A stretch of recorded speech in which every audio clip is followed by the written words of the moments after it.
races around Lake Tahoe are legendary. But this fall, new ones will emerge in the Tahoe Basin. Pullman, Mowat, Gushue, and more. November 4th through 9th, the Grand Slam of Curling's first ever event in the U.S. is coming to Lake Tahoe, where the greatest rock stars on earth unite for 6 days of incredible curling, celebrity appearances, and après curl parties you won't want to miss. Get your tickets at thegrandslamofcurling.com. Let's rock.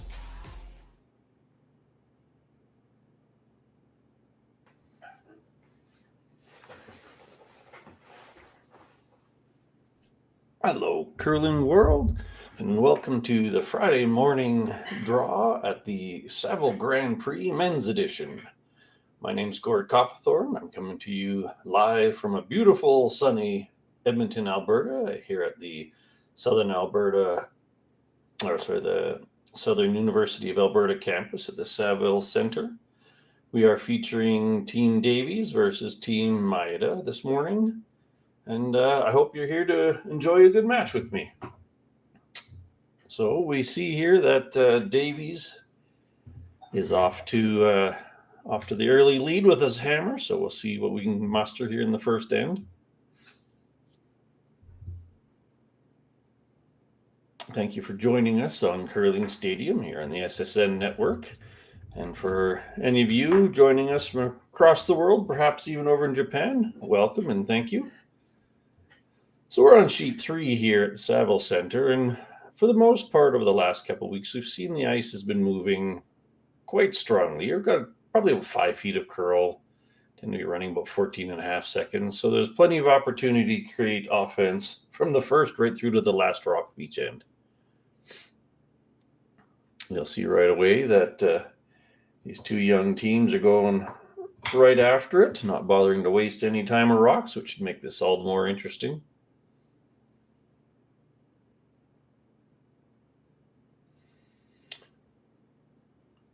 That kind of a play of coming to the nose of another rock in the top of the house has lost a little bit of gusto over the last few years. It was quite prominent a couple decades ago, but it does set you up really nicely, even though you don't get shot rock out of it early in the end. Zach's electing to split the house here, asking Adam Nagler to put one over to the edge and see if they can't generate a 2 in a common, easy manner for first end.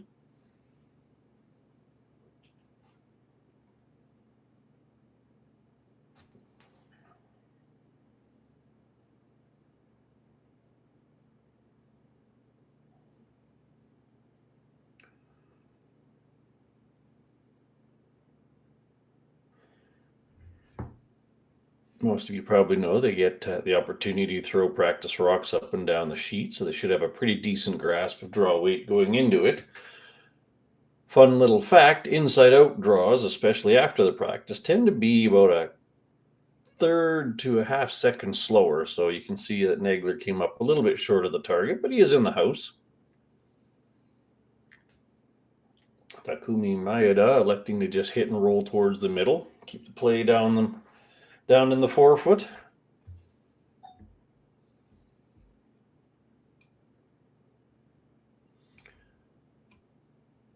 So this would be Yuri Kamikawa playing the soft weight hit and roll. That's a really nice weight to use, especially this early in the end. Get rid of a yellow, but keep your rocks in play and controllable.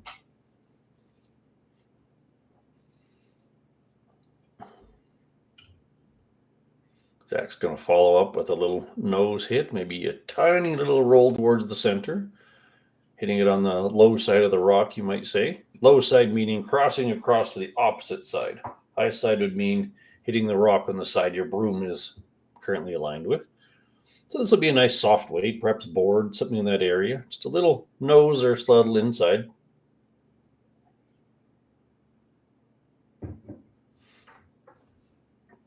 This is Will Butler throwing for second for Zach Davies today. They are members of the University of Alberta Golden Bears, so this is their home turf, so to speak. There you see it, that nice board weight nose hit. Does leave a bit of a double opportunity. Maeda would be just as fine with a nose and stay, but a double would be awfully nice. Tap of the shoulder usually means normal weight, so let's see if we can muster this double takeout.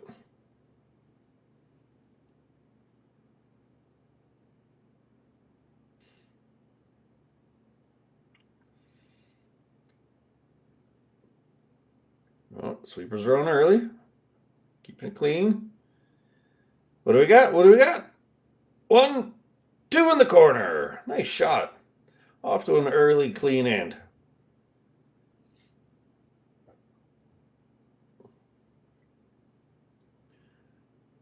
All right, Zach keeping it calm. Hit and roll back to the middle. Worked for Maeda. It's his turn to try it. See if you can't get mostly under that guard, but not underneath that other red one. Don't want to make shots too easy for your opponent.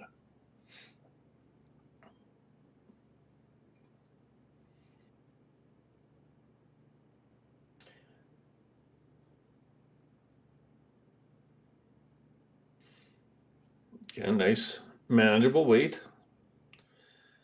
Sweeping it early. Uh-oh. Uh-oh. All right, red one gone.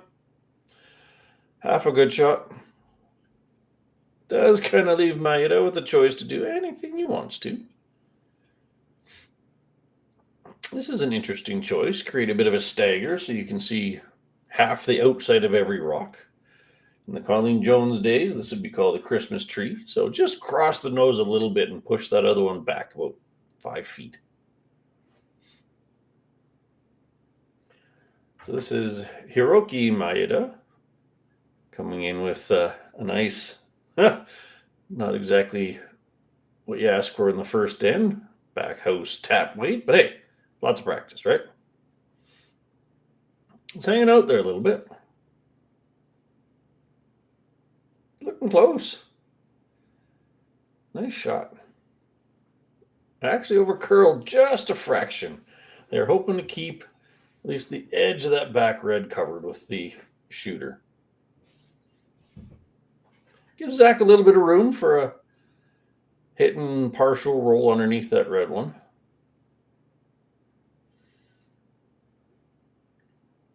This is Ronan Peterson up to bat. Yeah, if he gets a tiny little roll, then Maeda will be forced to hit and roll away, and then Zach's got an opportunity to sneak in a 2.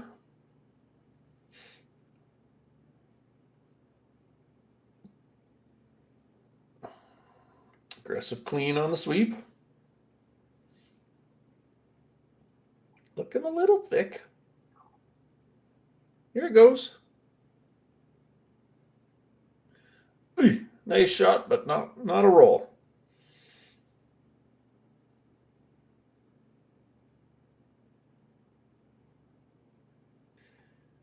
Maeda looking to roll away all the same. If you leave it right beside it, it would be a potential outside double. So roll away a little bit. Not ideal because it gives Davies the roll back under.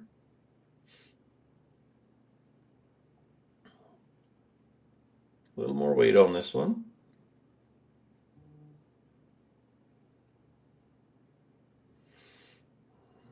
All right. Zach has some choices here. It's going to be awfully deep if he rolls for shot. But you don't really want to leave opponents' rocks hanging around too much in the first end. So he's just going to play the hit and roll.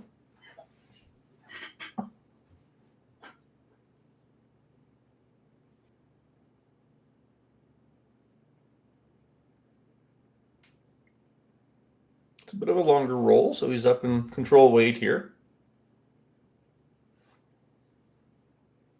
Ooh, he's on the outside half. Ooh, nibble, nada. Little bit of an unforced error there. That's certainly going to make things a little tougher for the local team. Maeda gets to practice his draw to the button again, which early in the game, that was a good time to do it. See if you can't just bite the edge of the button. Partially buried, bite the top button. Brilliant shot.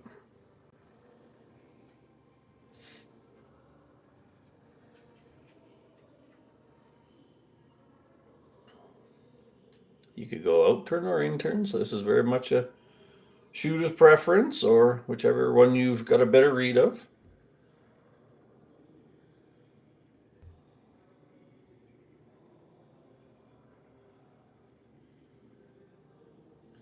On the sweep early.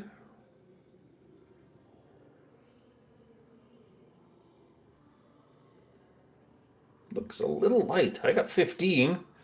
My stopwatch in my pocket here, like a good curler. So he's going to be in the house, but wrong side of that front red one.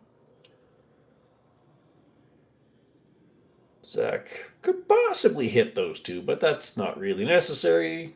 Partially buried, probably sticker red. So chase to the 4-foot. You get in there first, and now you got to skip to deuce on the line. Obviously, you don't want to be under the tee line. Give backing to Maeda. You also don't want to be truly on the button, because then if he freezes it, you're going to be hard pressed to get a second one in. So ideal would be about a full rock top 4.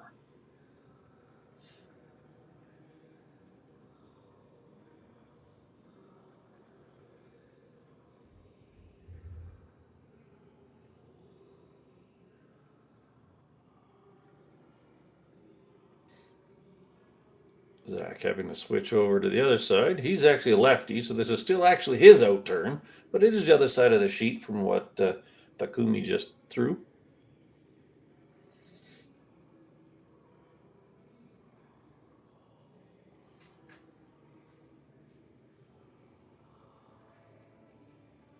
Let's see what the local Albertan team has to show. Sweepers aren't on it quite as hard early. Looks like they like it, though.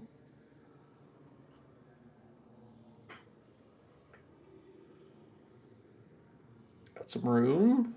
Little bit spicy. Oh, a lot spicy. Significant spicy. That's unfortunate. All right.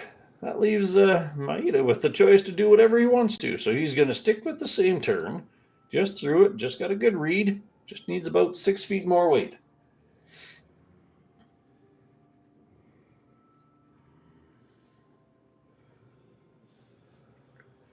He can afford a little bit of extra ice, obviously. That one curled more than he expected it to. So we're in the 5.5, 6 feet of curl here early in the end. Early in the game, I should say.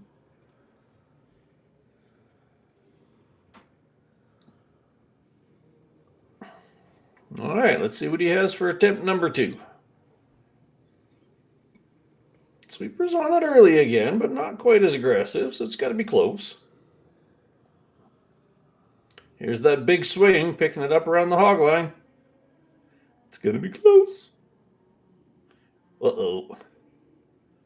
Perhaps a little soft on the turn. That one really cut. Got a nice fortuitous tap out of it. Would have preferred to be full 4-foot, but hey, at least the pressure's on, and Zach has to draw against 3. Needs a good piece of the button. Sorry, the 4-foot. So needs a good deep breath here. Pitch to the last one. That was just through, and take off a good, I'd probably say take off 10 feet. Let your sweepers do a little bit of work here. Team shot.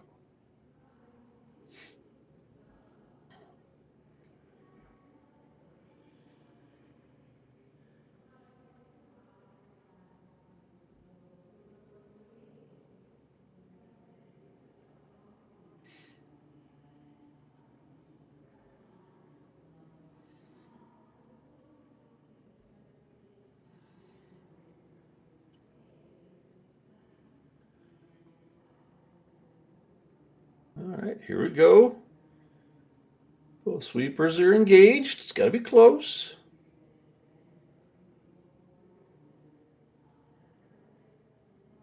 It's looking a little light. They got to work it. Keep working it. Work it harder. Work it harder. Ooh. That's not going to work out very well. Close, but not quite. That's 3 on the board for red. Maeda out with an early lead, but hey, the game is still young and anything can happen.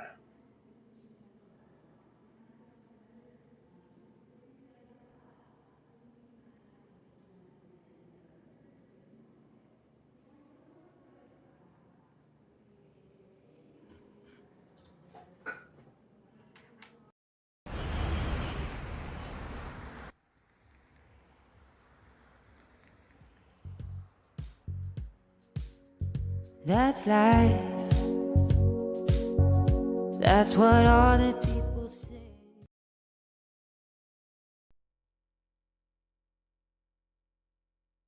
Hey Ben, what's the Aztec Safety online e-learning website again? Yeah, that would be aztecsafety.com. Fire extinguisher and firefighting, we'll send that one to Paul. Ah, now here's a course I should probably take. Conflict resolution. Power line safety. Yeah, I thought it might help me with my line calls. Did you know this Aztec website has over 100 safety courses? Jeez. Aztec Safety online course. Ground disturbance. Could have used that a few seconds ago.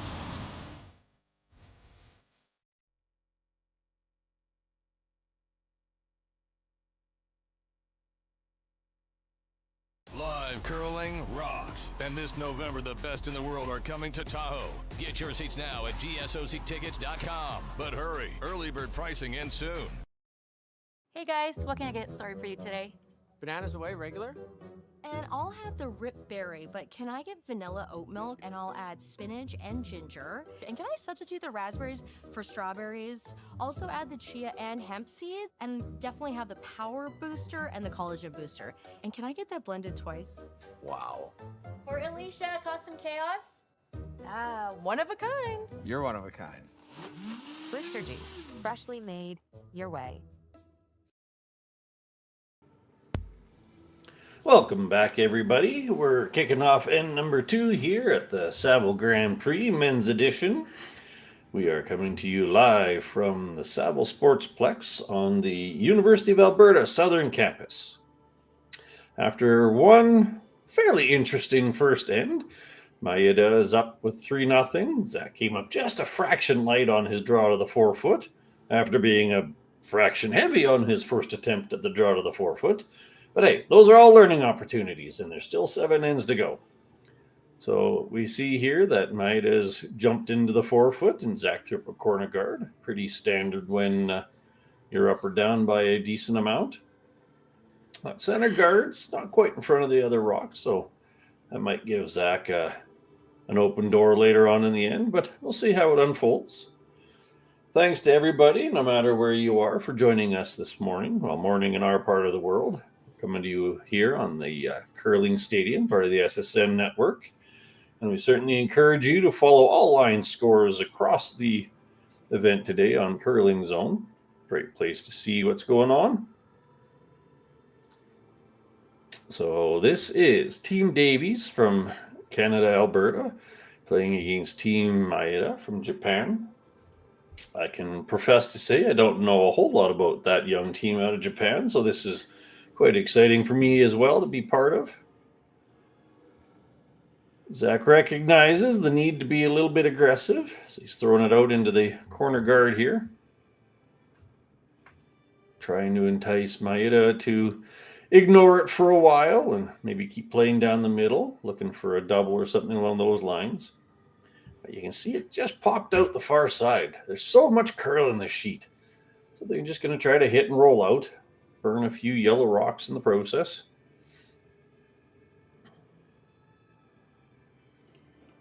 Got to be careful on these ones way out in the wings. Sometimes you get little flat spots where the scraper blade levels out the sheet.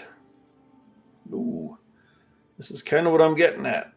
Either a hair too much. It didn't look like too much weight. That was strong board, kind of control sort of thing, but it didn't come up like they expected. So either he floated it a bit, or that's that spot where it doesn't quite grab the curl as aggressively. Opportunity, Team Davies here. Put another one in underneath that corner. Hoping that at some point Maeda switches to trying to just peel the guard and then either keep putting the guard up or go after that one in the 4-foot. Zach's not looking to get all 3 back in one end. He'd certainly love to, but a 2 here is really kind of an early must. All right, let's put another one under the corner. Let's see what they got.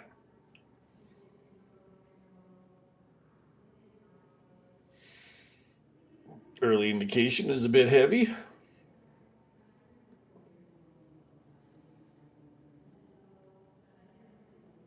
It's grabbing that big swing.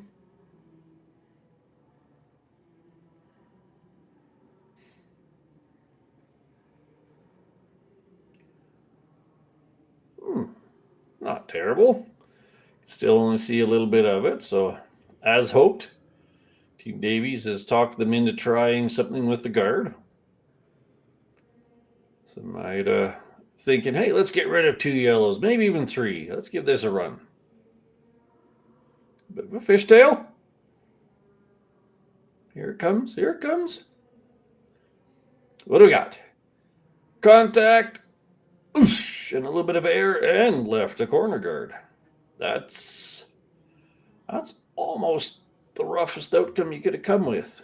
Zach can throw another corner guard now. Now you've got 2 rocks under 2 guards. You really couldn't ask for better setup. So close to the perfect run back, and instead it ends up being a very big problem.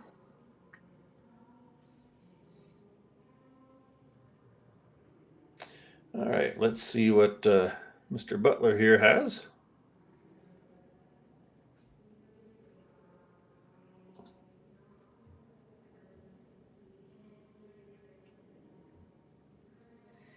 Looking for a deep 2 guard, if you might call it that, just underneath the red one. Trying to create a little bit of overlap. It's got a long way to go. It's coming. It's coming. Well, it almost did it. That's pretty good. Pretty good. Just a bit of overlap would have been ideal to keep this kind of a run back out of the playbook. So the Japanese team, again, looking to move at least 2, if not 3 yellows.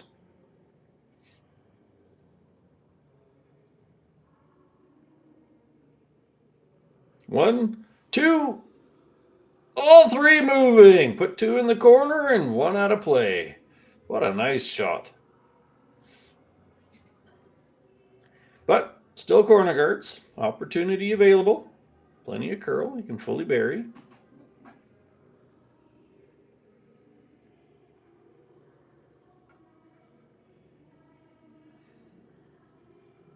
All right. Ronan Peterson into the hack, trying for just above the tee line, fully buried.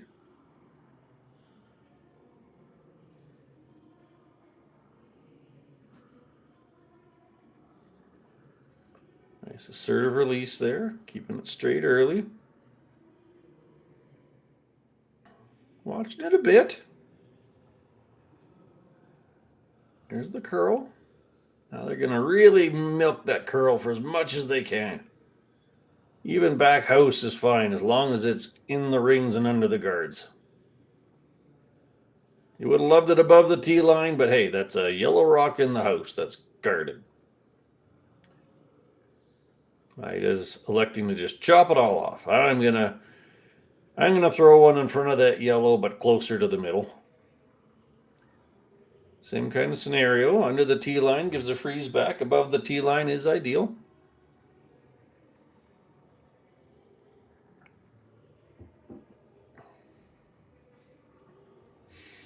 Basically saying there, just make sure you're in the rings closer than the yellow one. We'll worry about the details later.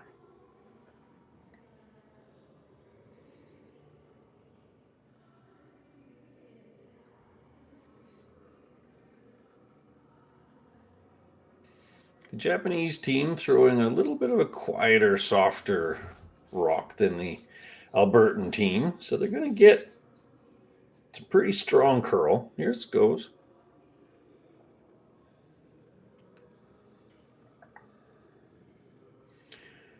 Working it, working it.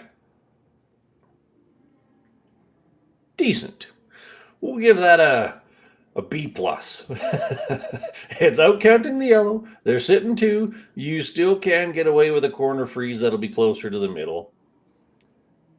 I'm not sure I agree with Zach on pushing that one through. There you go. This is a good setup.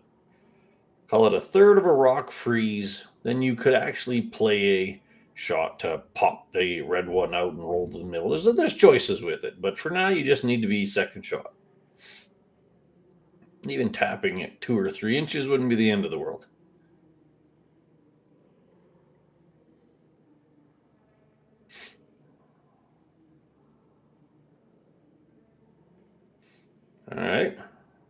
Early clean. Always good to see. Coaches like early clean. Oh, it's needs a little work. Working it in. Really close.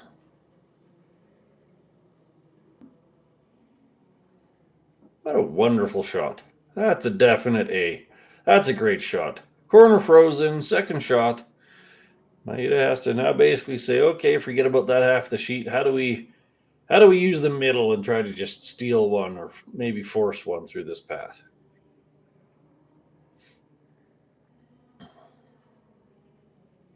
You could guard your own. You could outdraw the yellow one underneath of the tight red guard, making that kind of Christmas tree of overlapped rocks. You could be fully buried top four and just let that existing rock in the 4 foot be a dead duck. That's also fine. So there they go. They're electing with the what would be in turn or clockwise draw. Get it underneath that tight guard. Anywhere under the guard and closer than the yellow.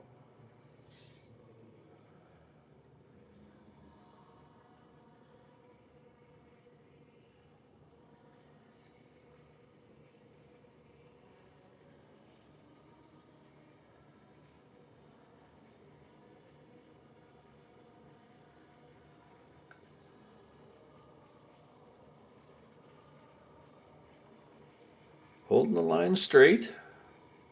Early sweep is to take a little bit of the curl out of the rock. Now they're switching to make it curl. It's got to be close. Full rock 8 foot. Ooh. Little hard to tell, but I think that's second.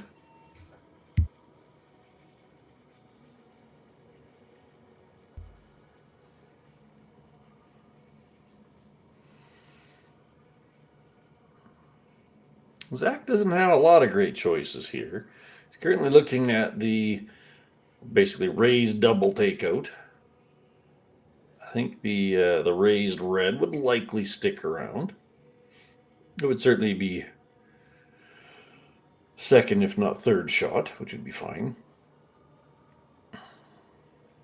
Trying to crisscross it over the one in the house would be doable. Bit on the thin side. I don't like that as much because the likely miss is that the middle red just sticks in the 4 foot. The guard more straight back, so just a bit of angle. If that one stays, again, the yellow on the side is actually going to be out counting it. It wouldn't really matter, short of leaving Maeda a small tap. But it looks like he's electing to cross the face a little bit and just try to thin everything. So half an inch or an inch of every rock. Bang, bang, bang.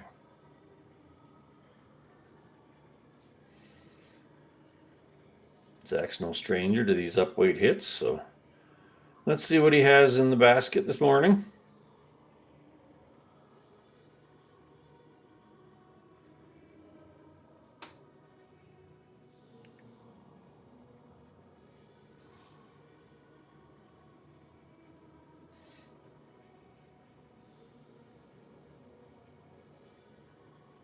A little setback, early sweep. What does he got? He's got 1, 2, and there's the downside. He stuck the middle one. Oh, so close to nice. Now Maeda's got a center guard and a rock in the 4 foot. Nothing stops him from doing the exact same thing he just did. That would be a real big pressure shot on Zach. They tapped over to the side, just trying to cut off that other yellow one, but then you're just leaving your shot rock wide open and say, here, have one. I kind of like him doing the exact same thing he just did. And to his point there, light is a perfectly acceptable guard.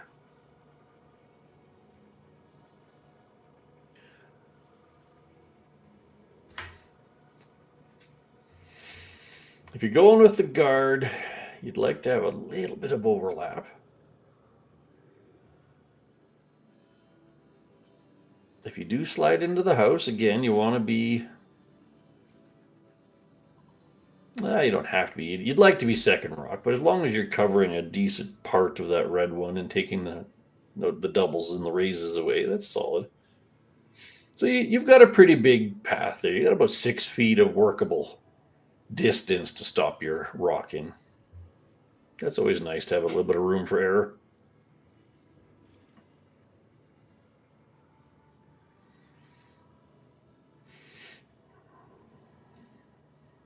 So basically the exact same thing he did. Not so much of the early sweep to hold the line this time. Must be a little bit wider. Or possibly a bit heavy. It's sliding for him. Don't really want to give an obvious double. Don't want to give a double.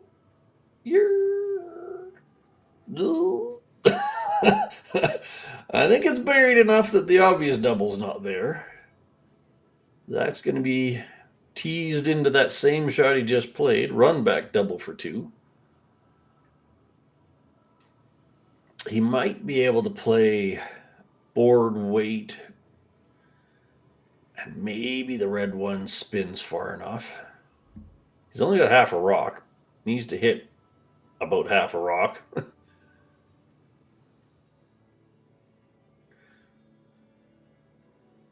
No good draw. That'd be pretty audacious to try to draw the button. He did just throw this.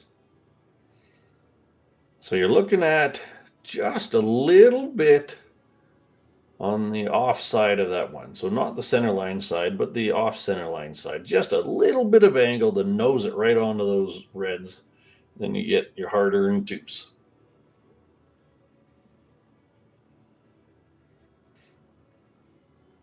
Oh, rock from the other sheet visiting. Hello. Goodbye. All right. Let's see what Zach has here. Attempt number 2.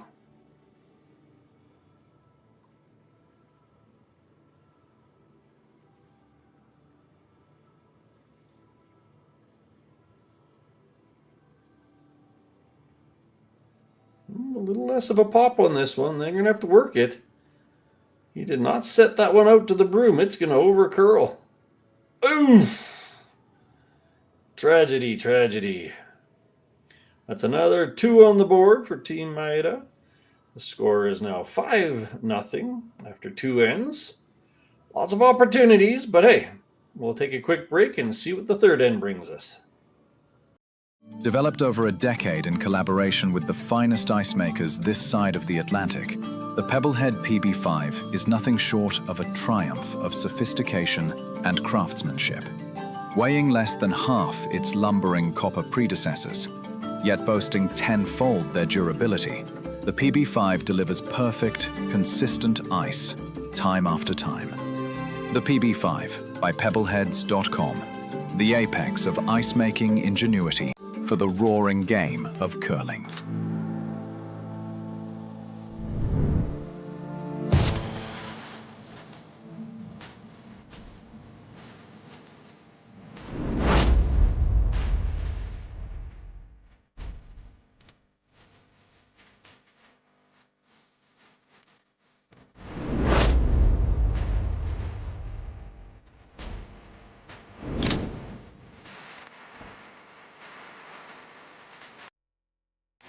The 2025-2026 Grand Slam of Curling schedule is out, with big events happening all over Canada, like the Masters heading to London in September, the Tour Challenge from Nisku this October, the Canadian Open from Saskatoon in December, and the Players' Championship from Steinbeck coming in January.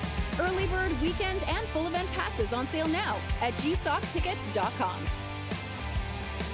Let's rock!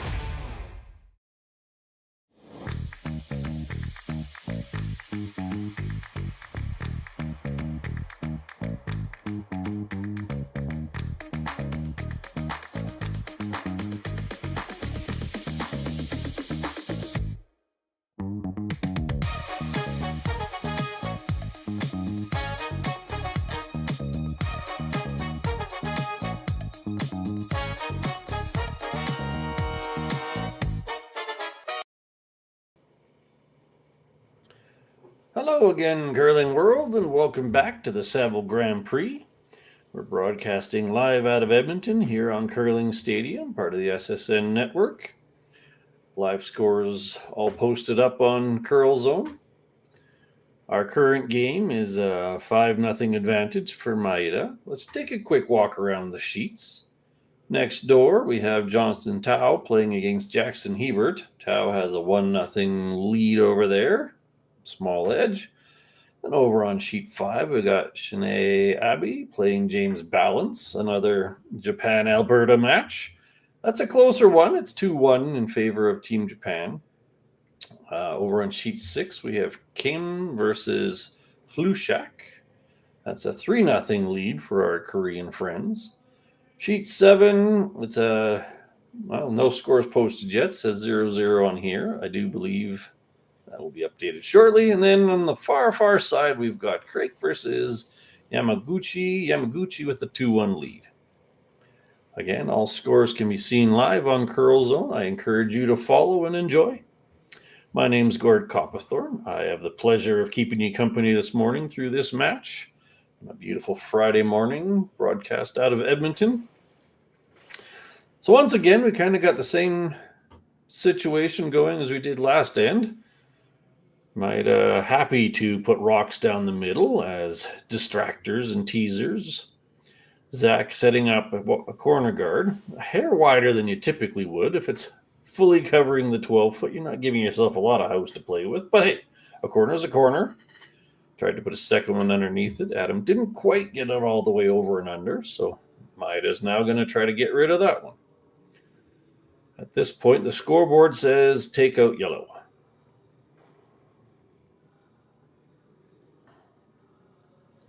Haven't played a ton of rocks this direction, so it's possibly a bit straighter, but that was a beautifully thrown takeout. Nothing more than the board weight you need to move it. Have created a bit of a pocket back there. Zach may decide to put on his mixed doubles shoes and just start stacking rocks on the pile.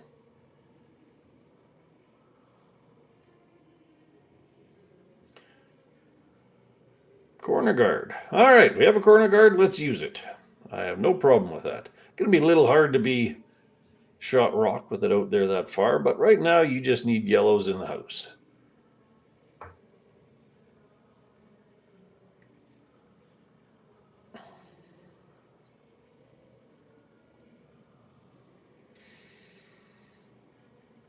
All right, this is Will Butler with the attempted draw.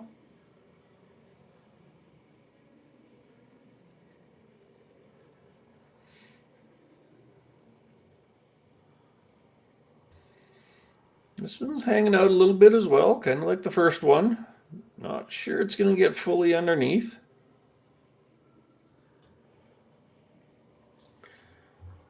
All right, we're buried, but we're second. We'll go second. Yeah, we'll go a second.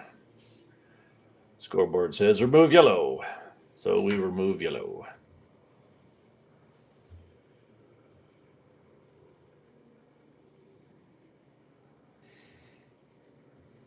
Yuri Kamikawa with the attempted hit and roll. Objective 1, hit. Objective 2, roll. Solid. It actually worked out. Now they're actually sitting 3. Yellow is definitely fourth shot. Zach's got to get creative. By this point in the game, any kind of a takeout for yellow is not really going to help a ton. So he needs rocks in play, backing, hiding, all those sorts of fun things. I like playing with these back two here. It's a nice 2-rock wide target to freeze on. If they play hit on it, then the red ones are going to move, and all of a sudden that side yellow is becoming a lot more useful. They're asking if they want to try another corner guard. Also perfectly fine. It's early enough in the end you could put 1 or 2 more attempts into the corner guard.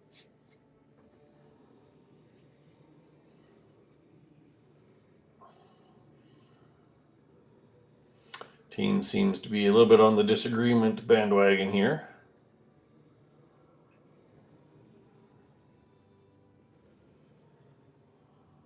Yeah, that's totally fine.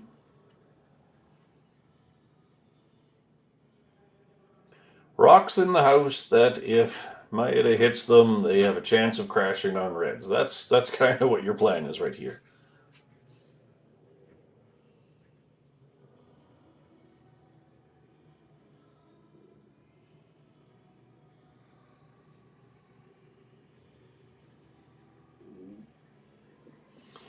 All right, looking to be top 4, deep 4, fully frozen, anything in that ballpark where the red-yellow rays just crashes into the reds at the back. Ooh, it's curling. It's really curling. Yee. Good news, no double. Good news, still possible to catch on the back ones. Not the hardest shot for the Japanese team. Just pick it out.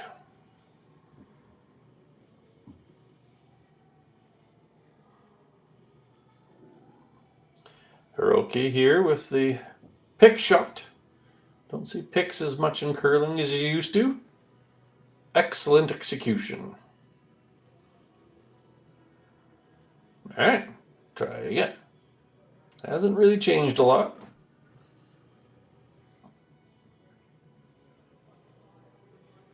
Still sitting in that 5.5, 6 feet of curl.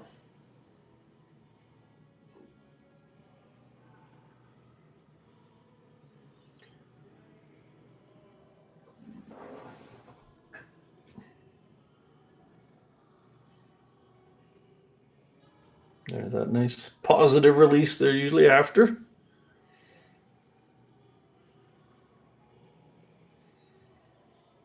This one was definitely clear of the guard. That little pop in the release makes it run straighter early. Most Canadian teams aspire to do. They do need to work this, though. It doesn't have a lot of weight.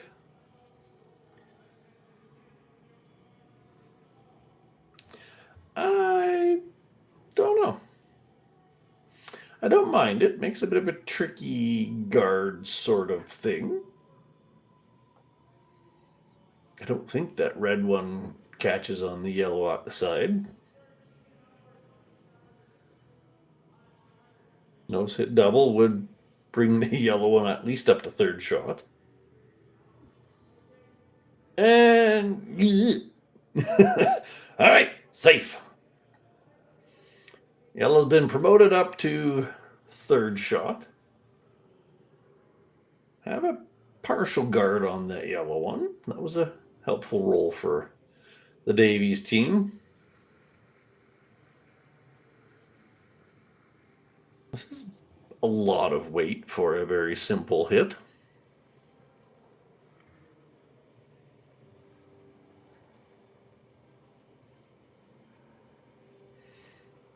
If it's what they do in their practice, then it is what it is. You don't normally see full normal for a backhouse simple double. A little hard to control it. But looking good. Ba-bang! 2 in the corner. Nice shot, Ronan.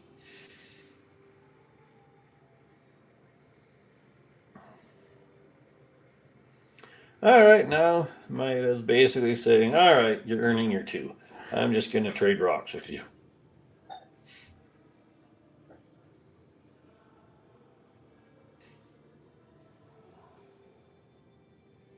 So here's an interesting difference. Team Davies preferred normal-ish down this kind of a path for a simple hit. The Japanese crew prefers more of a board weight. It's whatever your team practices and prefers. Use what you love.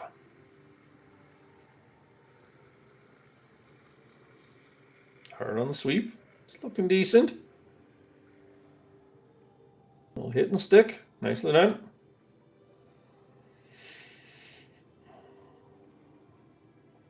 Zach doesn't have to worry too much about nose. It would be too flat for a double, so he just needs to hit and stay preferably that side of the sheet. You don't really want to roll to the right too much.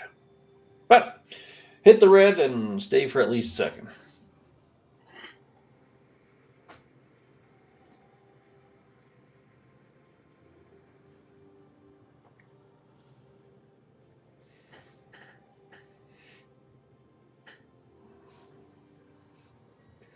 And I just forget any past negative thoughts. Think, hey, nice, clean, simple.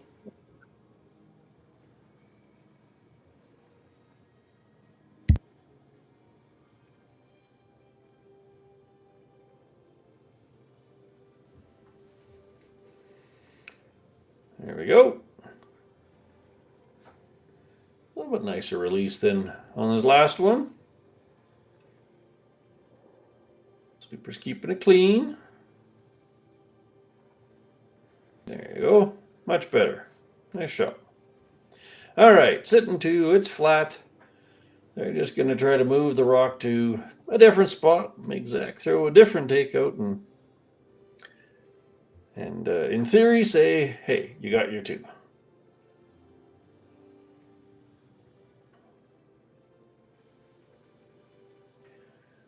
Japanese third thinking, hey, what if we roll hidden underneath of this red thing and be shot rock? It's probably possible. Very difficult roll. And then the shot back from Zach wouldn't all be that hard. He only got tapped at about 4 inches. So just get rid of the yellow.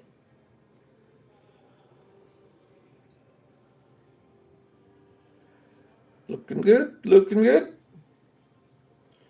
Bonk. And a nice little roll to a different spot. Just what they were after. So yeah, you could have rolled that. Another rock and a half. Been shot rock and partially buried, but that draw tap would have been pretty straightforward. Nice shot. All right, Zach has the basically exact same shot, slightly different path.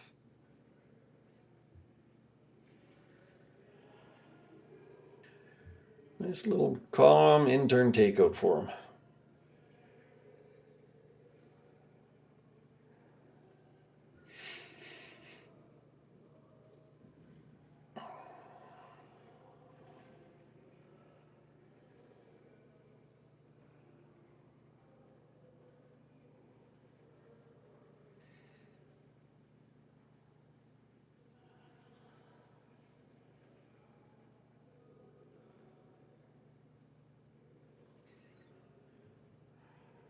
All right, here we go. Just looking for a nose hit. Nothing fancy. Looking like they want a little bit of curl. Adam Nagler on the sweep. Looking good. Bang. There we go. So, Team Davies shook off the early awfuls and generated the two they were after, bringing the score up to 5-2. Still got some work to do, but the game is early, so we'll take a quick commercial break and be back in a few minutes. Developed over a decade in collaboration with the finest ice makers this side of the Atlantic, the Pebblehead PB5 is nothing short of a triumph of sophistication and craftsmanship. Weighing less than half its lumbering copper predecessors, yet boasting tenfold their durability, the PB5 delivers perfect, consistent ice, time after time. The PB5 by Pebbleheads.com, the apex of ice-making ingenuity for the roaring game of curling. Live curling rocks. And this November, the best in the world are coming to Tahoe. Get your seats now at gsoctickets.com. But hurry, early bird pricing ends soon. Imagine being able to stream every curling game from every sheet from any event, be it your Wednesday league game, bonspiel, or corporate event. Curling Stadium offers an all-inclusive streaming solution featuring high-quality cameras, ease of use, great reliability, and minimal installation. Offering your sponsors customizable ad space on your streamed curling games and being able to sell video packages to your corporate events for increased revenue. With Curling Stadium, you can stream to any device, be it your mobile phone, tablet, or computer. Push the feed to your desired platform, be it Facebook, YouTube, or any other social media. Curling Stadium is simply the way forward. Where it's commonplace in other sports to televise every game, we want to do the same. Curling is a global sport, and it's time it gets the coverage it needs. Make your curling club the next Curling Stadium.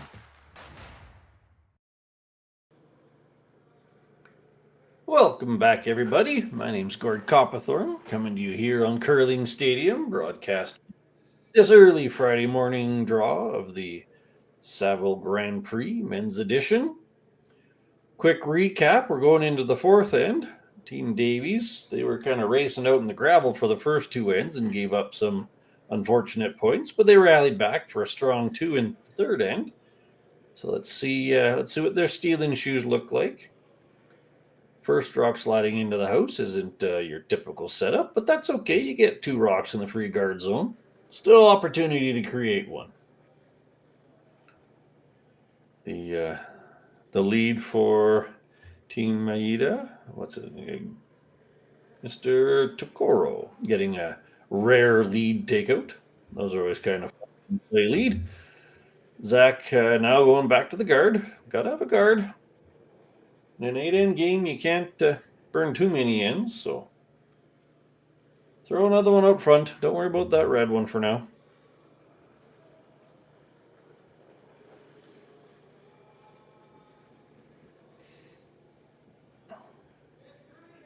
And I'm looking to take 6 or 8 feet off of that one.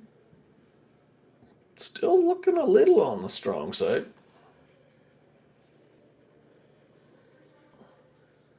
All right, this will work. I'm not sure if it's touching the center line, so a tick would be a potential. They're not too concerned about that, so your choices are tick the guard, throw a guard, or split the house. Team Japan going along the plan B, which is throw a guard.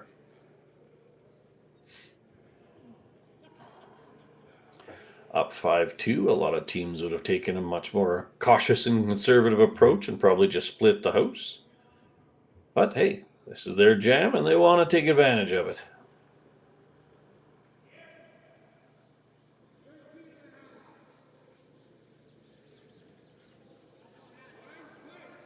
Very nice corner guard.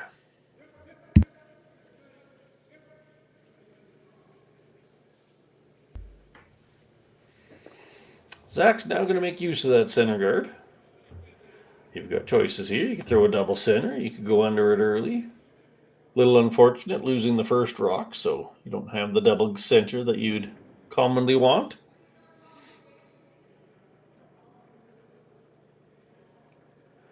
Will Butler here looking to make a nice draw.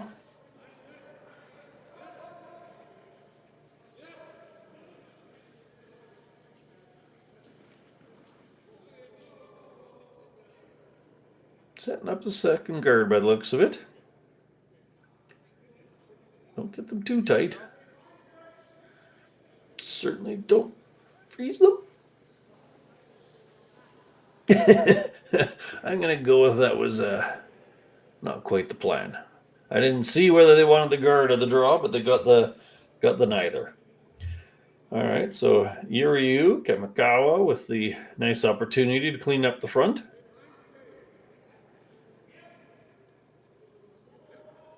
A little bit of a float on that. See if they can't get it back to the middle. Oof, Davies dodges a small bullet, still has a center guard. All right, top 4 foot. Just a little bit more on this one, Mr. Butler.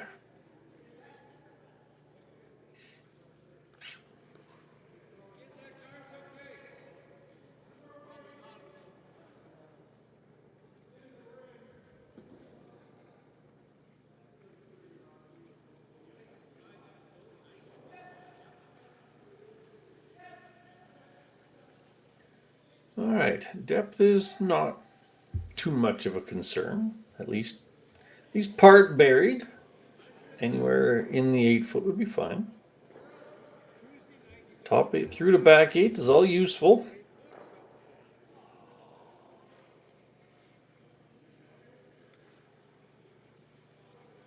This one looks like they're going to help it curl a bit.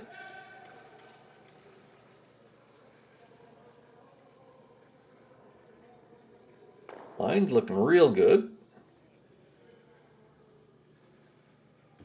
Below the tee line, but that's not the main concern here.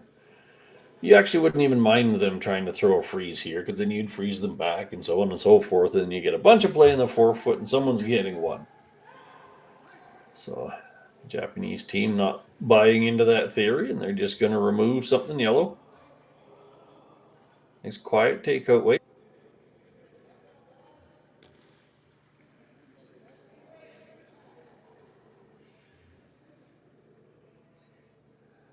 This weight might even get up to nose on that one. Be close. Little flop out. Nice shot. Yellow one in the corner, 2 red in the house. So now Zach does have a bit of an opportunity. He can put one top 4 and actually leave a corner sticking out on his side of the rock. And then any kind of a hit by Maeda has got a distinct chance of catching on that red one that just rolled. So he's electing to ignore the reds, throw a little caution into the wind, and use the power of draw and hopefully some small mistakes.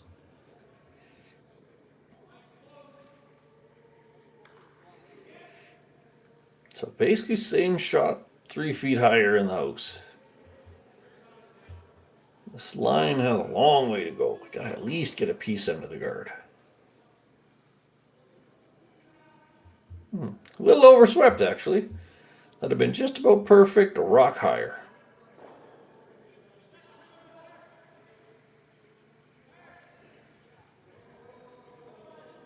All right. Hiroki Maeda's turn for this quiet weight hit. You'd love to stick it. Probably going to roll a little bit.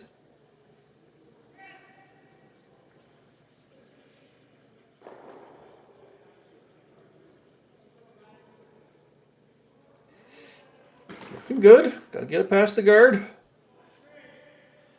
Past the guard.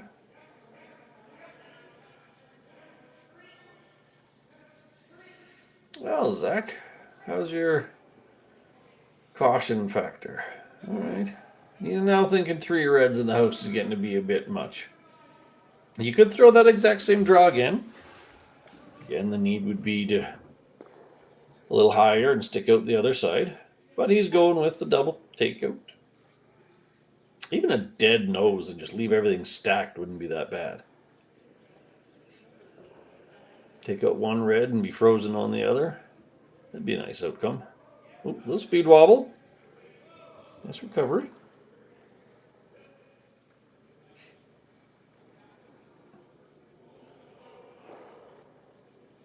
Ooh, where's the roll? Ooh, you don't want to do that. The shooter was really important there.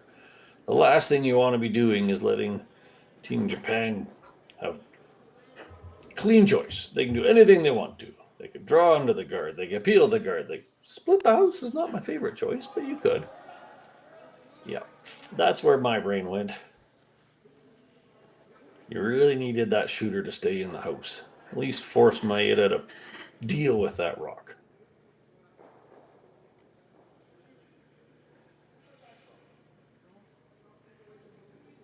Maybe a little more, not much. Good job, Brian.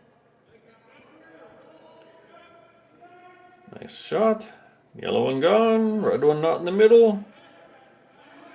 Team Davies now having to make use of what's out on the sheet, which isn't a lot.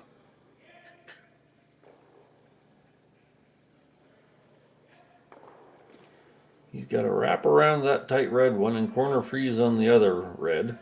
You're effectively now in the position of trying to force one. This would be an error of all errors to steal one in this end. At this level, you should be able to draw a full 8 foot, but you still got to make them throw their shots. So looking for a corner freeze on that buried red.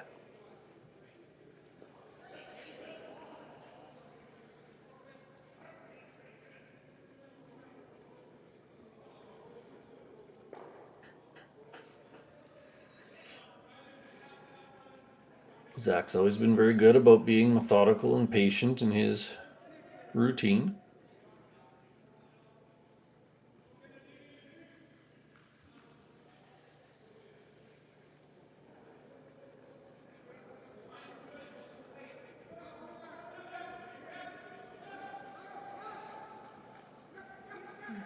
Positive set.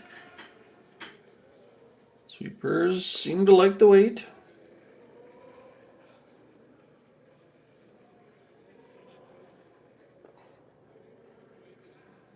It's looking close. Creeping in. Creeping in. Sit down. Excellent shot. It's about the best he had in that situation.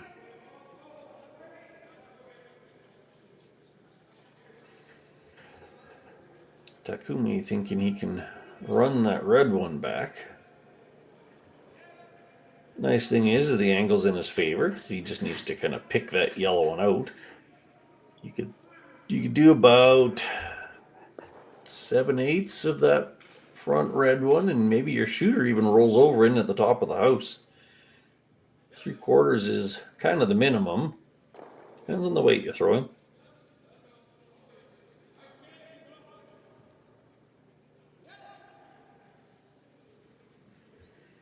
This isn't really the turn to roll your shooter in with, but that didn't seem to be his objective.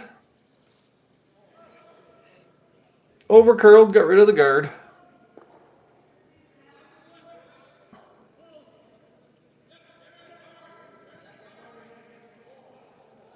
Zach and Ronan thinking, hey, how do we set up the force? What's the best place to go? Some people might say 4 foot. Some people might say in line with your own, which would be the greatest idea. Flat out split the house is fine. Something second shot without an obvious double.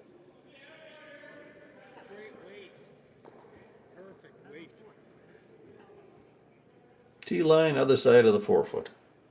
Sounds good to me.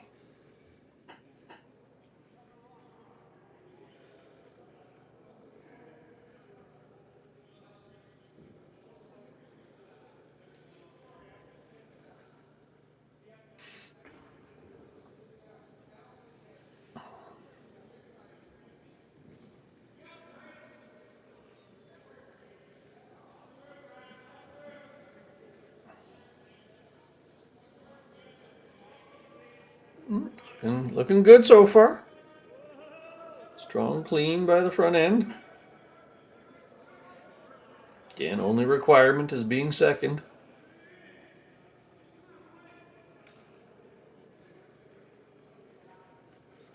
Kind of thinking, stop. And there you go. Right where they tapped. All right. Takumi Maeda with the draw or the hit, whichever one makes him the happiest.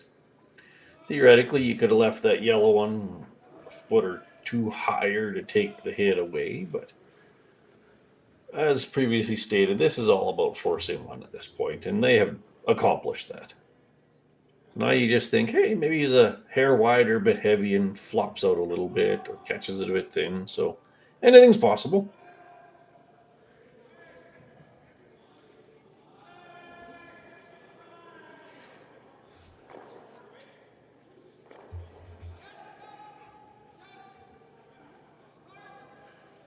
Looking solid.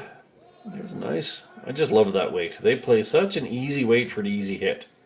So there you go. After 4 ends, Team Japan, Team Maeda is up 6-2 over Team Davies of the University of Alberta Golden Bears. We will enjoy the 4th end break, and we will be back with you shortly, looking at the other half of the game. For over 20 years, the Sandra Schmirler Foundation has granted more than $9 million to hospitals across Canada for life-saving equipment for premature and critically ill babies. In the past 4 years alone, $4 million has been granted thanks to the curling community's incredible generosity. The need continues year-round, and with your help, we can ensure every baby has the chance to grow up and become a champion, just like Sandra.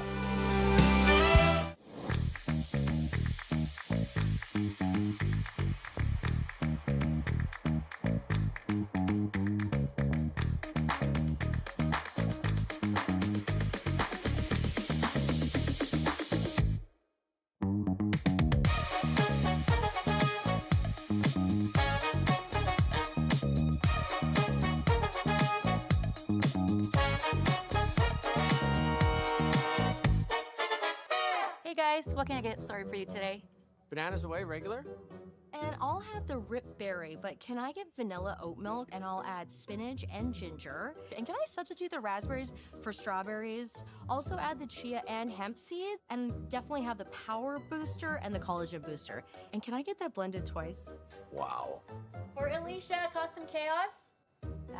One of a kind. You're one of a kind. Blister juice, freshly made your way.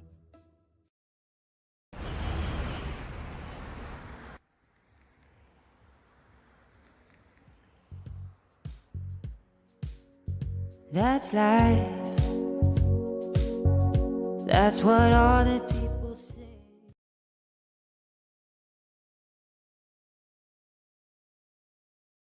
Welcome to the rockshop.net, the official store for the Grand Slam of curling. Whether you're looking for the best hats, stylish clothing, fun toys, or unique accessories, the Rock Shop has it all. Shop online anytime at therockshop.net for exclusive Grand Slam of curling gear, or come see us in person at your next event. Therockshop.net, where fans find their favorite curling gear.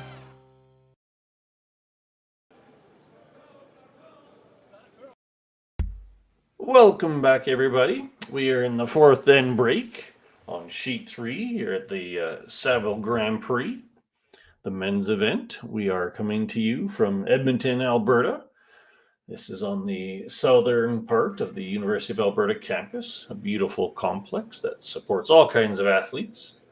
My name's Gord Copplethorne. A big thank you to my producer today, Kaylee. They are all working their hardest to make sure that this runs smoothly and cleanly. So after 4 ends, we've had actually a really decent game for a bit of a lopsided scoreboard. A couple of untimely late end misses by Zach Davies gave a 5-point lead to Team Maeda. But again, it wasn't fundamental mistakes. And they have wisely switched to dialing up the aggressiveness a bit to try to generate twos.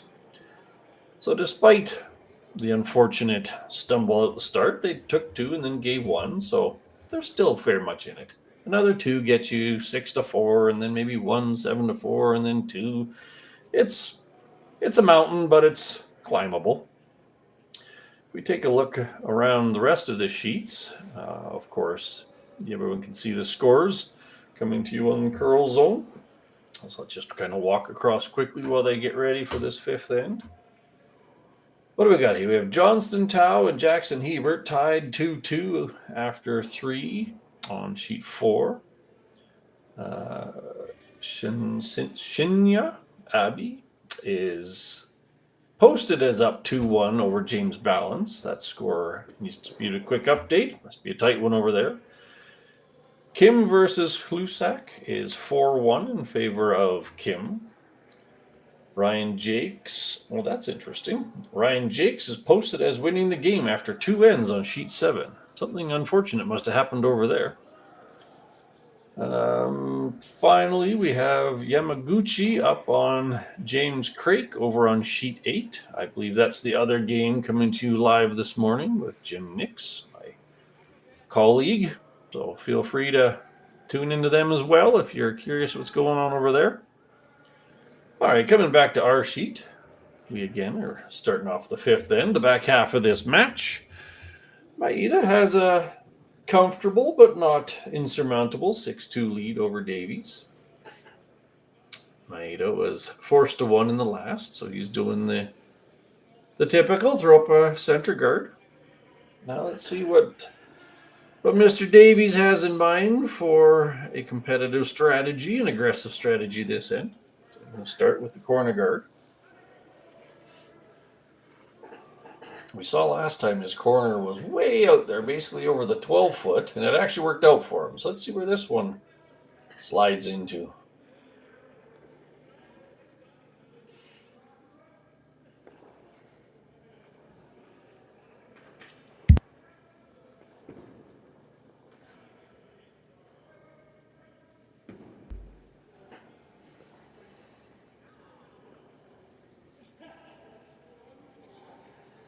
Sweep it to keep it a little bit straighter. All right, there's your slightly more prototypical corner guard, covering the mid to outer half of the 8-foot.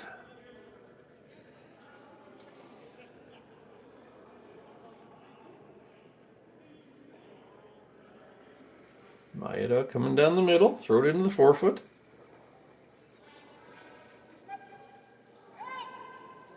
Some teams with a 4-point lead may have chosen to forgo the center guard and just bring all the play into the house.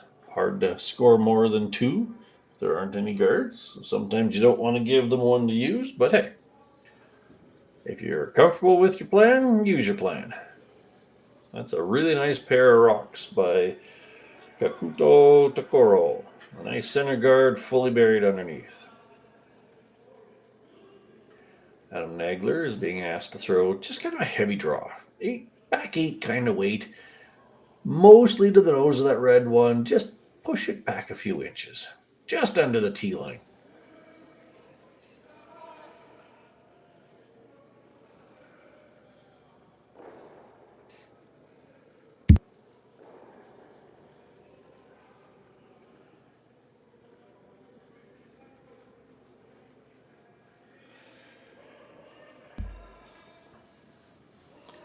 Adam with a second shot. Calling it a little heavy.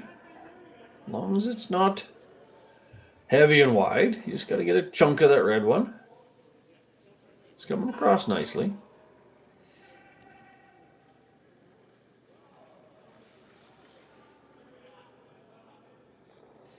Well, that's a really nice shot. I wouldn't go so far as to call that heavy. That's about what they were after. Maeda being forced a little bit here. He's going to have to freeze back. No good hit at this point in time.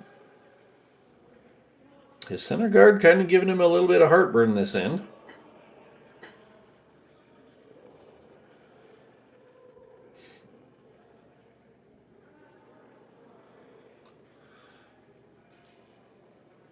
They're walking this one in. Nice and easy. Got a long way to go, but if you have the right weight, it'll make it. That is 3 really nice draws back to back. That's a great setup for an end. Now with this one, you're actually going to look to try to get just a bit across the nose. If you keep them in a straight line, okay, fine. If you get a hair across the nose, then any kind of hit makes both reds pop out and both yellows stay.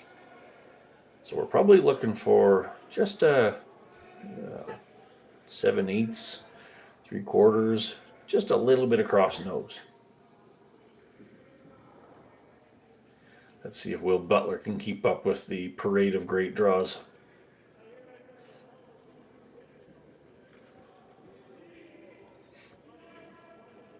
Bit of a sweep. Line looks huge right now, but they have been walking across this path.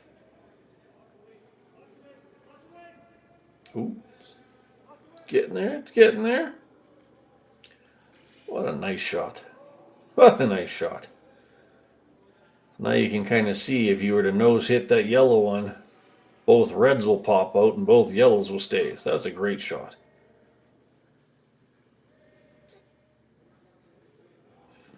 Bit intrigued by this. I would have thought at some point they might just get rid of the guard. Maybe your own and maybe the peel of shame, but at the same time, the guard is giving you more problems than these ones in the house. But right now he's looking to just pick out that middle yellow one. Tricky little shot. Oof! What a nice play. I wouldn't have called it. Didn't give yourself any room for error, but a really nice shot. But Zach could elect to just draw it right back in there. There's plenty of room and plenty of curl.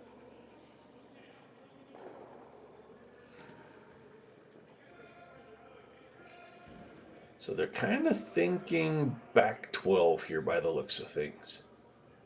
Again, you need to get to roughly nose of that red one. At least close to nose. Zach seems to want it pushed back a bit, probably to slide it down to 4th shot.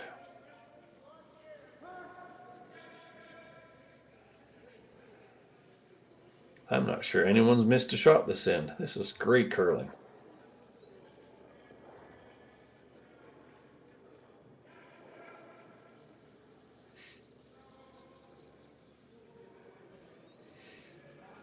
Sweeper's on it early. They're thinking, hey, we need a little help here. But that's why it's a team game.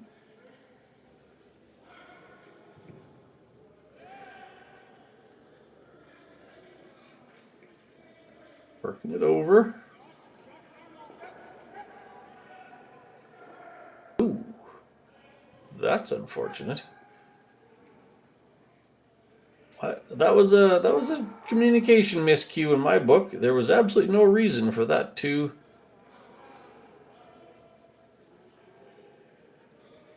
Oh, it's looking like they're saying it was a burnt rock.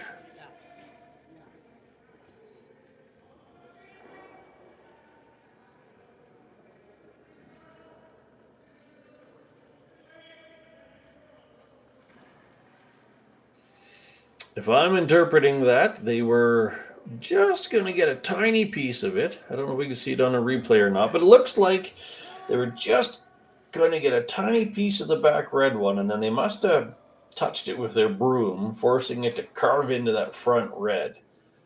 So Maeda was given the choice to say, hey, where do you think they would have stopped had nothing happened? And they said, well, I think you would have hit about a quarter of the back red one. It moved back a bit and the yellow rolled open. That's the fair and right way to deal with that situation. Truly unfortunate mistake by the sweepers there. But good sportsmanship and teamwork there to get the right outcome in the end.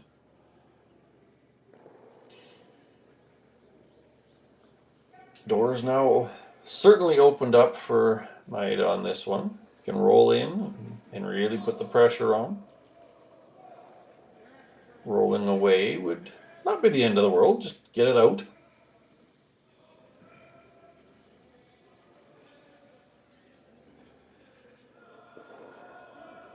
Right about there. That's another marvelous shot. After all of that perfection and awesome, one small mishap, and suddenly Davies is looking like he might give up 2 or 3 this end. So, time to clean the front. Throw that one back, move some rocks around, open it up.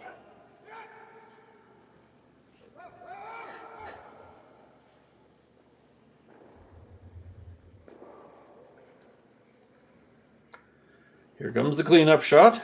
Sweepers are just kind of watching it. Looking a bit thin. Yeah, a bit thin. But hey, there yellow's the one on the front, and there's going to be a lot of red rocks moving if it's hit hard enough. Takumi saying, yeah, I don't want you to have that choice. I'm going to put a guard in the way. Right now, if this plays out as a trade of rocks, it's going to result in Davies having to draw the 4-foot. But at least it's there for him.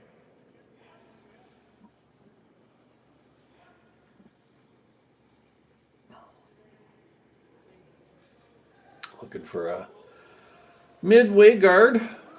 Line is more important than depth. Gotta cover the yellow one. Gotta cover the yellow one. Really gotta cover the yellow one. Well, they covered half the yellow one. Good enough.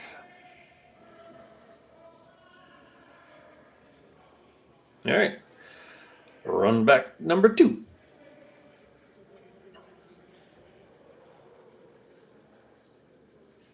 Don't really want to get nose on this. You want to be high side of nose. Nose would not make your yellow one go anywhere nice.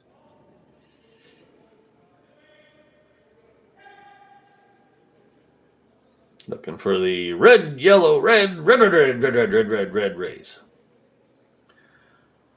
Red, yellow, red.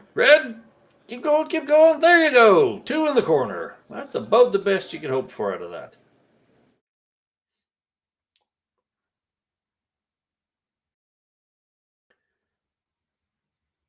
Excellent shot. The whole team in on this one. Angles were all in yellow's favor as long as you were high. Just like that. Bang, bang. Nice raised double.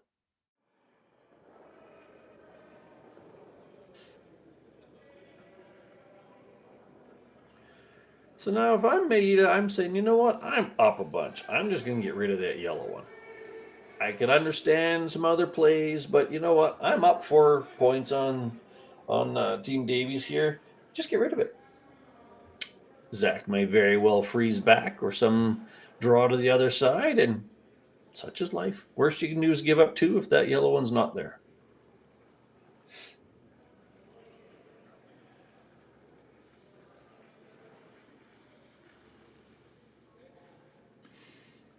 We've seen him throw this nice, simple, clean takeout several times. He's throwing a little more weight this time than last, but that's okay. He just needs a piece. Very nice. That's a yellow parked in the corner, collecting parking tickets.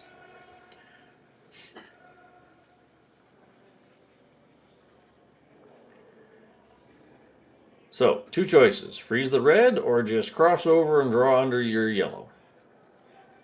Whichever one you are feeling. They both have ups and downs.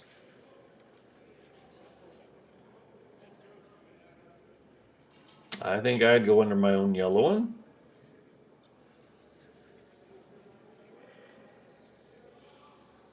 The stagger of the rocks favors drawing across under the yellow. It may seem like that's a giant port when you're going across the stagger, but this ice is curling so hard, you're actually going to be reasonably close to that yellow one near the center line with what would be the clockwise draw. Some people might think hit and roll. You do have 2 guards to roll under. And then that opens up the back one for the obvious hit for 1. Oh, sorry, for 2.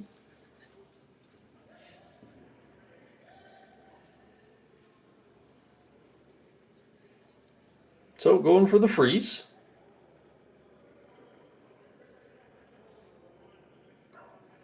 The trick here is you really got to be pretty much nose. Anything low side of nose, and the Japanese team can just smack it. They don't care about the red one at this point, because then you'd still have 2 red in the house. I still think I would be drawing the other direction myself. You have a little bit more room for error. You have anything from top 8 to back 8 under the guard. But this is perfectly acceptable. Just got to make it.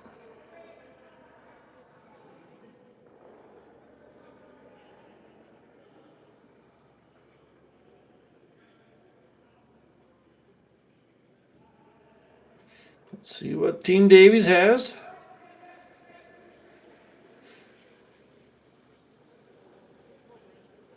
Looking close early on.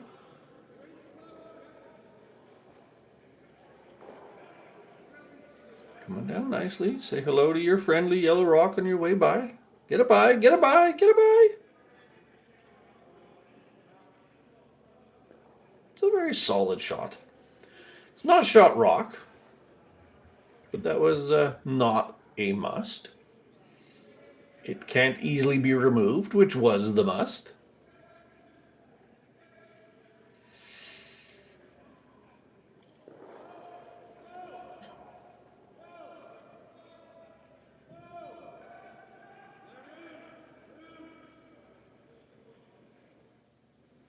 They're kind of looking at a variety of different choices here.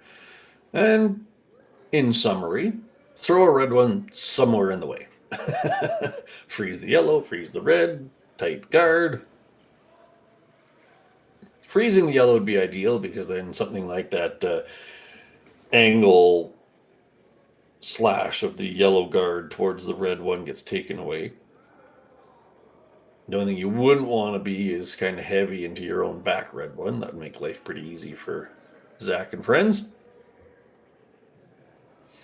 So basically anything from frozen to the yellow to a tight guard. That's your path of success.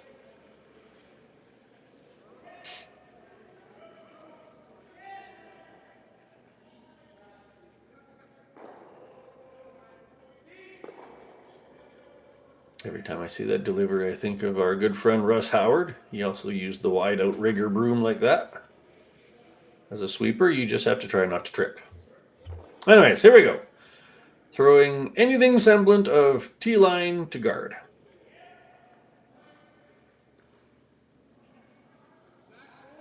It's looking good. Looking good.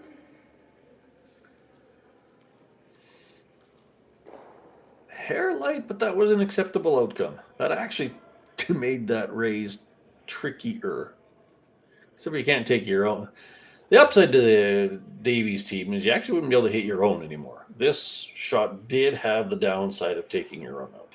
Now I don't think you can anymore. So it's either you make it or, well, you only give up one.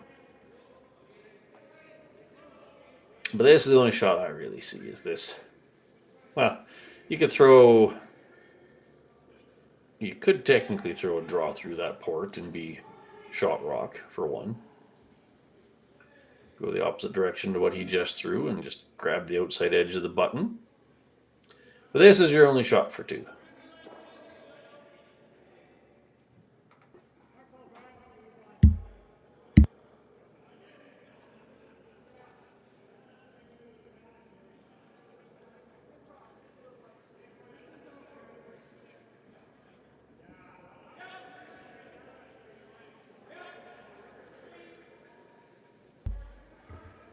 All right, Zach with the tricky slash hit coming up. This is looking like probably control weight with this ice. Only has to move that red one 4 inches, so whatever weight you're comfortable calling.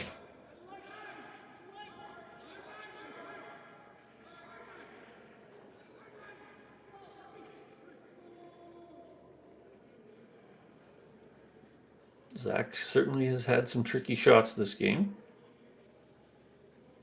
There you go, nice controlled weight. Seemed a bit of a float on his release. Gonna work it for some curl. Go, go, go, go, go! Oof! Ooh, that's a tragic outcome. That is an extremely tragic outcome, resulting in a steal of 2 for Maeda. The score is now 8-2 after 5 ends. We will be back with you here shortly.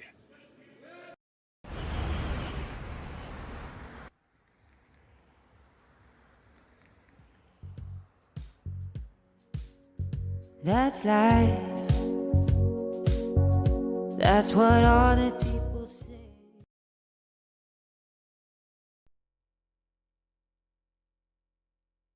Hey Ben, what's the Aztec Safety online e-learning website again?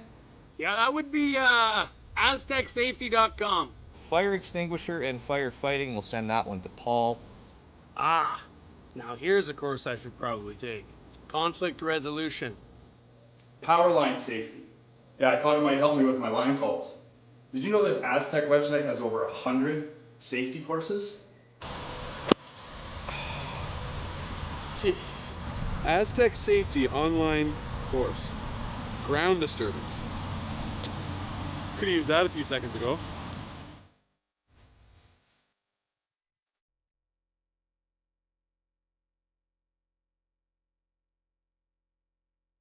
Live curling rocks. And this November, the best in the world are coming to Tahoe. Get your seats now at gsoctickets.com. But hurry, early bird pricing ends soon. Hey guys, what can I get started for you today? Bananas away, regular? And I'll have the rip berry, but can I get vanilla oat milk and I'll add spinach and ginger? And can I substitute the raspberries for strawberries? Also add the chia and hemp seed, and definitely have the power booster and the collagen booster. And can I get that blended twice? Wow. For Alicia, Custom Chaos? One of a kind. You're one of a kind. Blister juice, freshly made, your way. Welcome back, everybody, to the Saville Grand Prix here on a beautiful Friday morning. After 6 ends, we've seen an unfortunate collection of small misses by Team Davies, resulting in big steals. That's really what it's come down to. Little release quirks, little floats, little simple things, and points against. Team Maeda is up 8-2 on Zach. They have been almost unflappable. Full compliments to Team Maeda and their progression of really clean, crisp shots. Those draws last end, just one after the other. Interestingly enough, they went with the center guard plan again and then actually threw the peel of shame. I assume they wanted it a little deeper, but hey, I guess it gives your lead some practice throwing hits. So Zach has a pair of corner guards. Anything can happen. I've seen plenty of points scored under a pair of corners like that. So Zach's looking at needing a 3 or a 4 here, frankly. Probably a 3. So he's really going to have to pull out all stops. But 2 corners is a heck of a good start.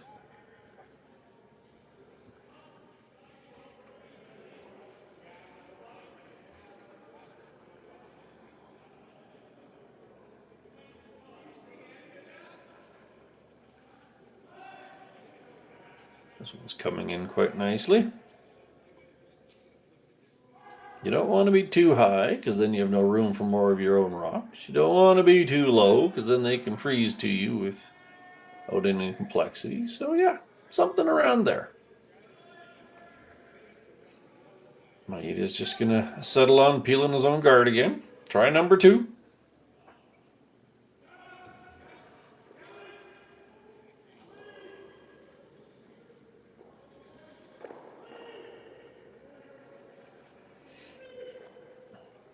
Bang. Done. No more red guards. To heck with that plan. Put them all over here somewhere. All right. Davies has 1 corner guard, 1 in the house. You could certainly get away with throwing another guard here. They're electing to freeze to their own. Maeda will then peel back. Then you put it back on and back and forth and time out. Coach has said, let's consider our options on this one. So while they're discussing the merits of guard versus drawing to the house, let's walk around the sheets a little bit. All right, starting back at the top, we have our sheet 8-2.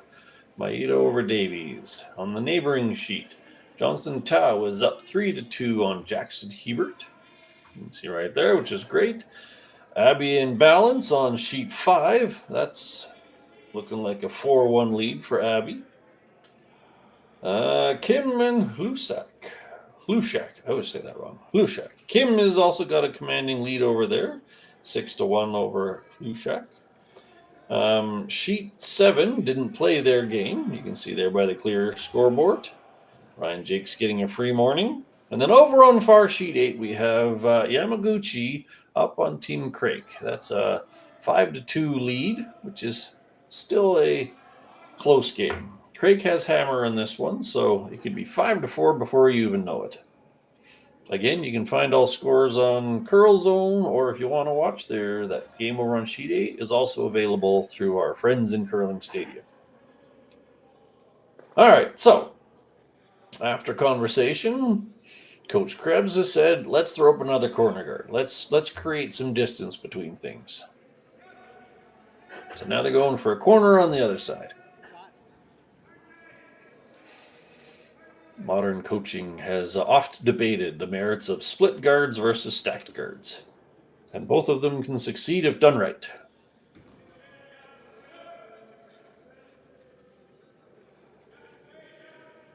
The theory with split guards is it's significantly harder to get rid of 2 of them. Stacked guards, you can do a run back double or that sort of a thing.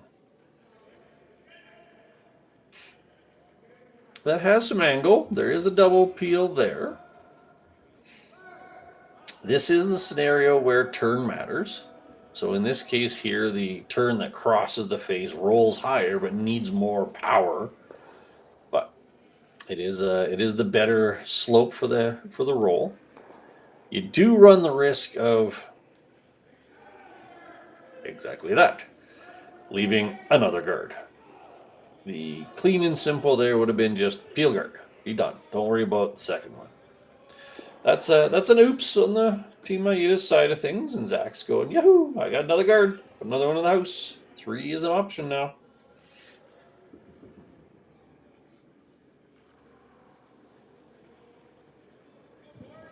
Just keep calm. Carry on.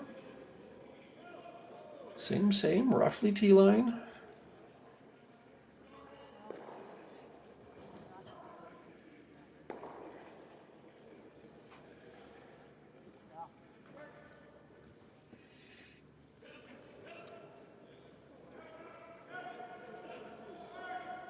It's looking close, a little heavy. Just got to be in the house. Right there. Would have been nice. But hey, rock and play. All right, so the last peel got filed into the bucket of bad by Maeda. Now he has to decide what's the bailout in this. We could freeze, we could keep peeling, whatever makes you happy. This one, you just want about a quarter of a rock, and maybe you hit that yellow one on the other side. But let's get away from this plan of hit and rolling. Outside peel. And there you go. Bang, bang, double takeout. That's a nice recovery from that last peel. Now Zach's got to put it back.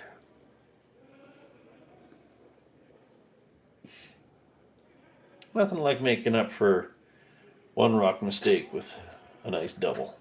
That was trickier than it looked.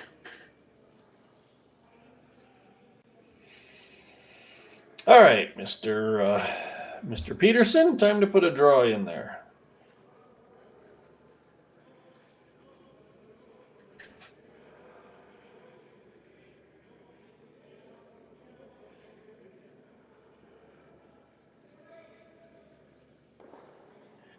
And here we go.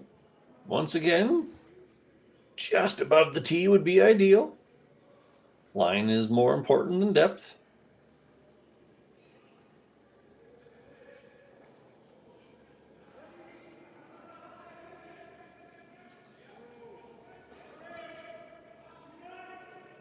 Okay, maybe a little bit more depth than that.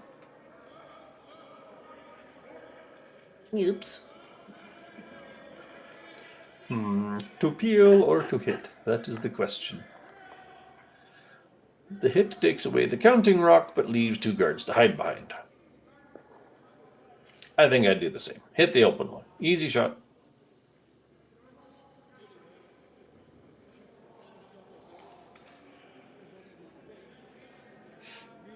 Another unforced error on the Davies side, unfortunately, but it's usable. Could be split, could be drawn behind. See if this one stays in play. Donk. All right.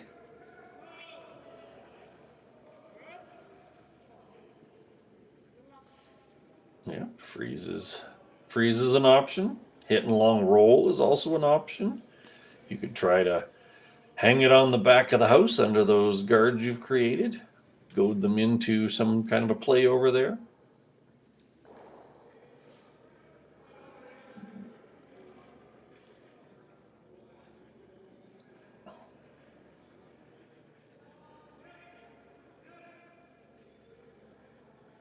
Mr. Peterson looking for a slightly better draw weight on this one.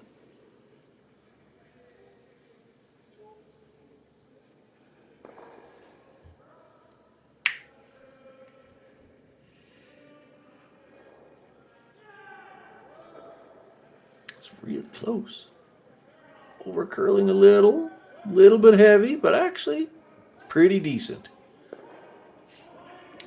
Maeda's going to have to just get rid of that yellow one. The red behind it's of little consequence, as long as you leave a red in the house. If everything disappears, then Zach's got the chance to split or draw under. So you're going to try to leave a red, though that could be trickier than it sounds with them that close together.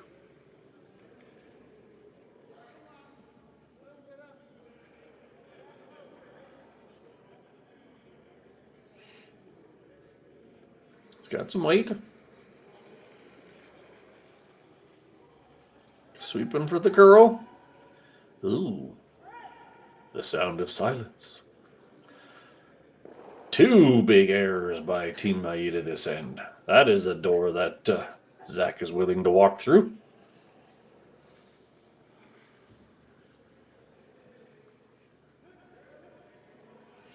I would be tempted to play to the side, just because that's a pretty tricky hit. You can see Maeda tried to catch just a tiny little bit and pick it out. That's not easy to hit. So you could very easily go off to that right side as we're looking at it. Draw underneath, split those front two. That would be sneaky as all heck. Split the short one on, roll the shooter to be half on, then hits are not in the house. That's how you milk a 3 or a 4 out of this. I don't love the freeze. It's already a hard hit.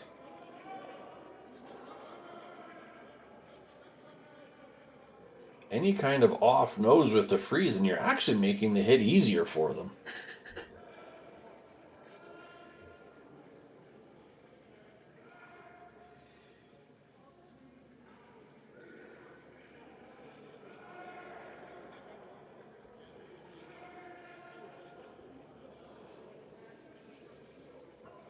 So here's the plan. Draw underneath.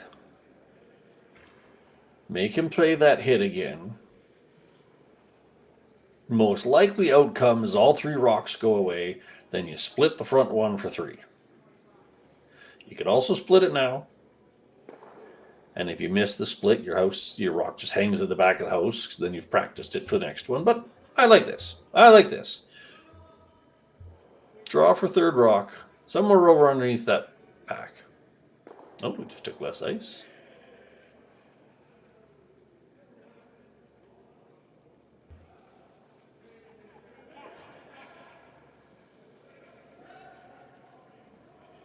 I'm intrigued.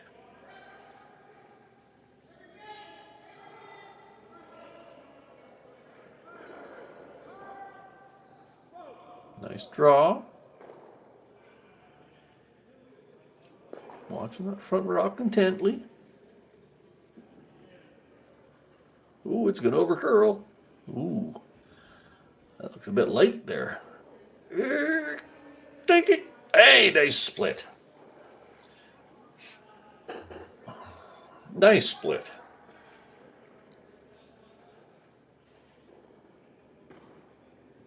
If that one had rolled half a rock less, it would have been very vexing for Maeda, because he wouldn't be able to hit it because he'd be sitting 4th. Technically now he can hit that one and sit 3rd. Zach has a bang for 2. Don't mind giving up 2 when you have a 6-point lead. I would probably just exactly hit that one. If you want to get real cute, hit and roll in front of that yellow-red pair. Double not required. Double could actually jam on the back red one.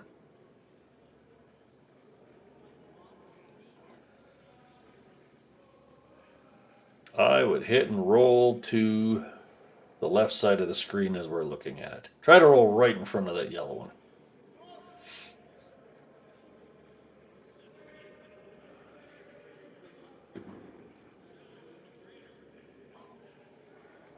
They're really intrigued by rolling towards the outer half of the house for some reason. That intrigues me. Not sure. There you go. That roll is smarter. There you go. Center line.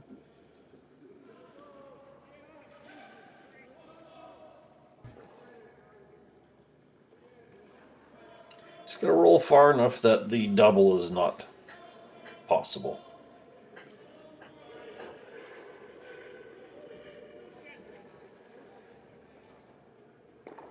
And don't roll out. Roll out gives a chance for 3.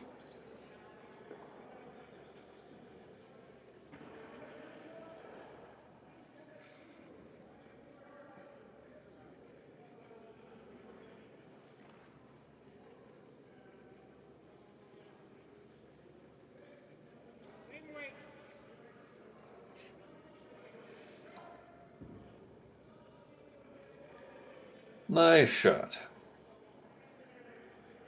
Nice shot. Zach has the nose hit for 2. Has a very challenging double for 3. It rolled just short enough that you can't go red, yellow, red, because your shooter would leave the house. So then you still only get 2.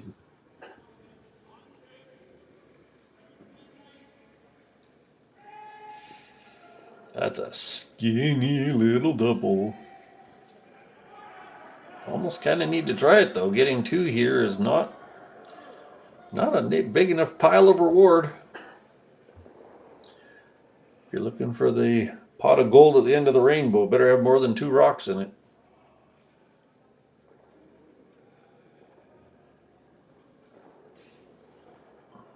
This pressure is very much on the line caller here. you have about 1 millimeter of rock you can hit. But if you do it right, this is a nice shot for 3.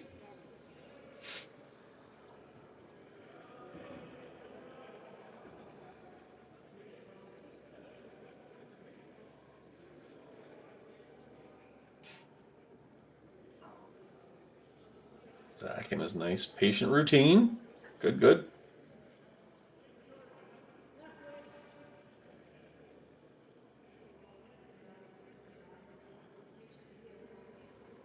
Trying for the nose double. Here we go.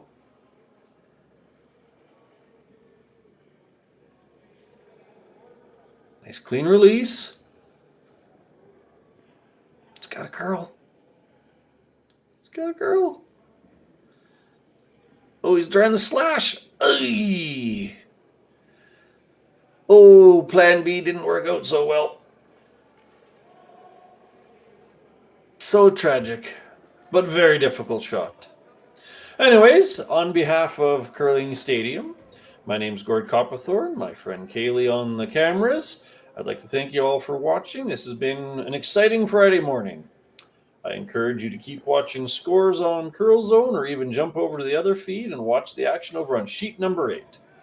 So on behalf of all of us, thank you for joining us and have a great day.